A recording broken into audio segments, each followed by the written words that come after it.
Jean-Alain Di Giolio. Bonjour. Bonjour. Alors, 5 mois après avoir mis en service cette brigade verte qui est composée, rappelons-le, de 5 agents municipaux. Alors, quel bilan vous faites donc de ces actions ?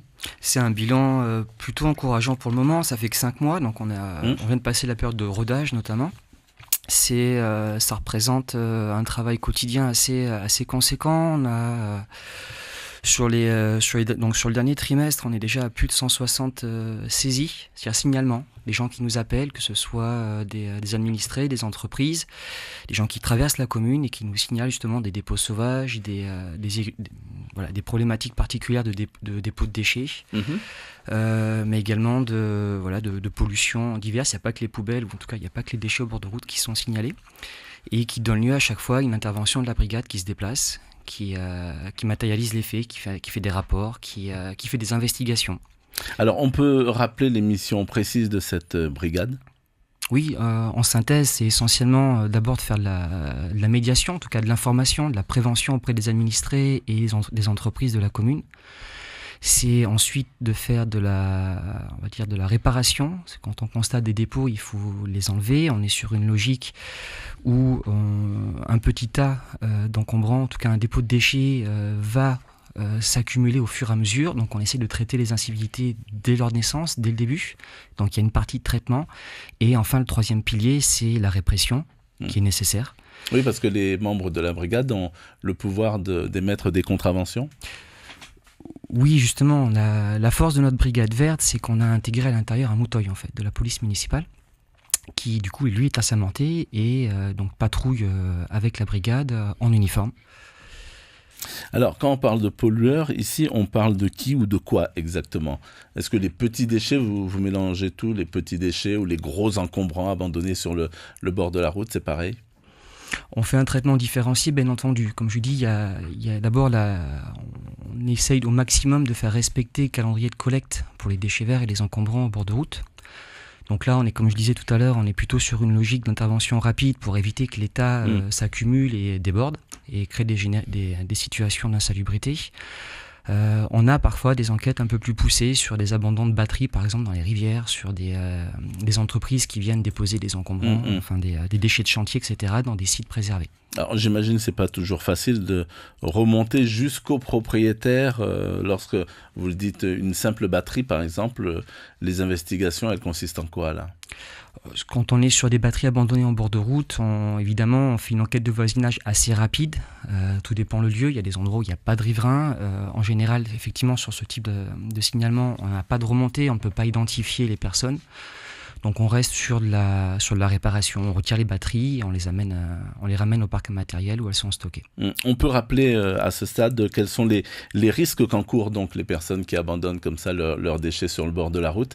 Il y a des montants de contravention, j'imagine. Alors sur les contraventions, on est sur la catégorie de la classe 3. On est sur une contravention initiale de 8100 francs direct, qui ensuite est majorée selon le paiement ou pas par les contrevenants, et pour les cas les plus extrêmes, en tout cas les plus difficiles, la mairie porte plainte.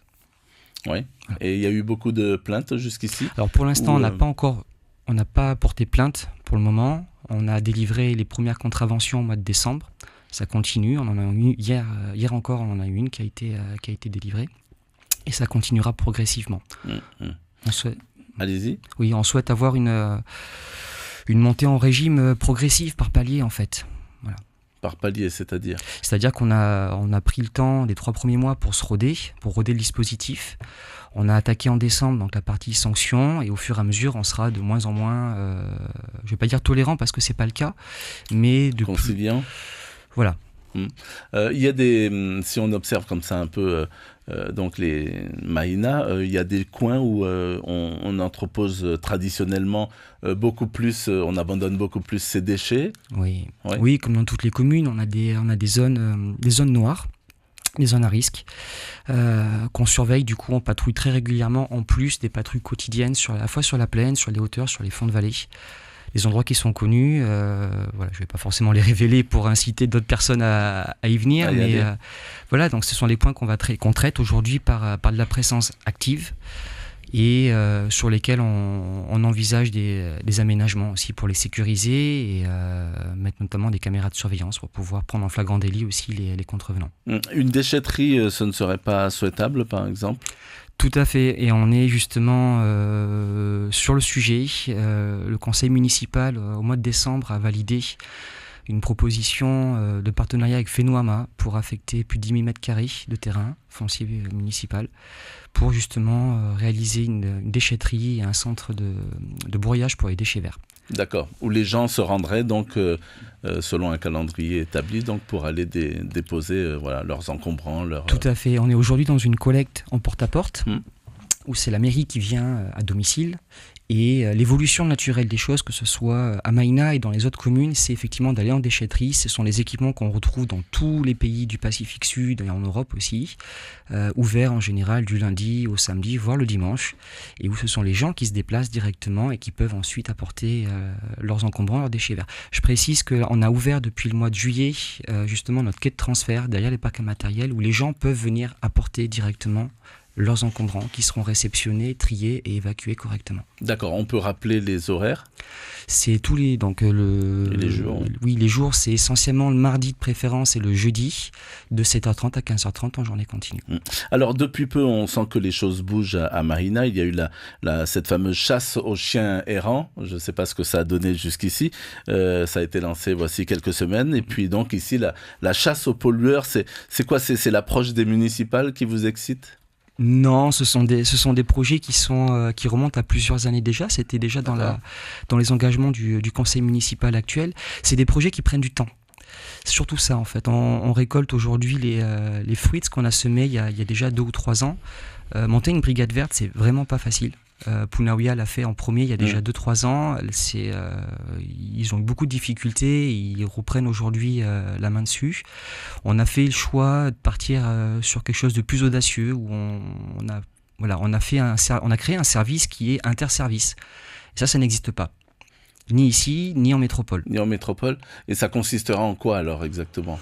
C'est de faire participer justement la police municipale et les services techniques dans une cellule qui aujourd'hui est rattachée à la direction des services techniques. Et c'est de faire justement, c'est décloisonner les services, les faire collaborer entre eux. Vous avez vu ce que ça a donné par exemple à Punaouia jusqu'ici ? Oui, on est parti les consulter au moment où on faisait nos études justement pour la lancer. Et après, chaque commune a ses propres spécificités. Et les choix de Punaouia, effectivement, concernent par rapport plutôt sur la vallée de la Punarou et sur le littoral. Nous, on avait vraiment cette problématique d'abandon de déchets au bord de la route qu'on souhaitait vraiment traiter. D'où cette idée d'avoir fusionné finalement à la fois un service technique de collecte et les services de répression de la police municipale. Alors 5 agents pour cette brigade verte, c'est suffisant ?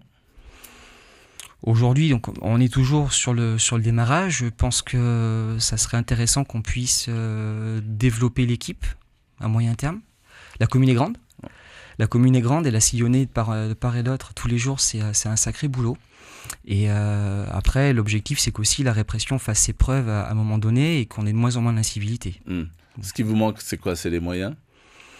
Les moyens, on les a mis. On a recruté du personnel, on a affecté des véhicules. C'est pas rien pour une commune.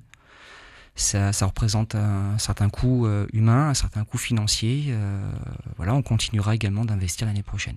Alors, la verbalisation, donc, c'est une chose. Et la prévention, alors, comment est-ce qu'elle est réellement menée au quotidien auprès de vos administrés ? En porte-à-porte. Porte-à-porte. C'est le secret. On fait beaucoup de terrain, beaucoup de présence. On a un véhicule qui est floqué justement avec la brigade verte, avec des numéros de téléphone, en gros, pour que les gens puissent nous contacter directement. Et on fait beaucoup de porte-à-porte dans les quartiers, on distribue les calendriers, on rappelle les consignes de tri, on distribue des flyers d'information. On fait des réunions parfois, on se propose de participer aux conseils syndicaux dans les lotissements, des choses comme ça. Très bien. Pour finir, on peut rappeler peut-être le numéro de téléphone où donc les gens peuvent appeler. Vous me posez une colle, du coup je ne l'ai pas en tête. Vous ne l'avez pas ? Bon, ils regarderont ailleurs alors. Sur le site, sur le Facebook de la commune en tout cas. Merci. Tout est dessus. Merci beaucoup Jean-Alain Di-Jorio d'avoir accepté donc notre invitation. Je rappelle que vous êtes le directeur des services techniques à la mairie de Maïna.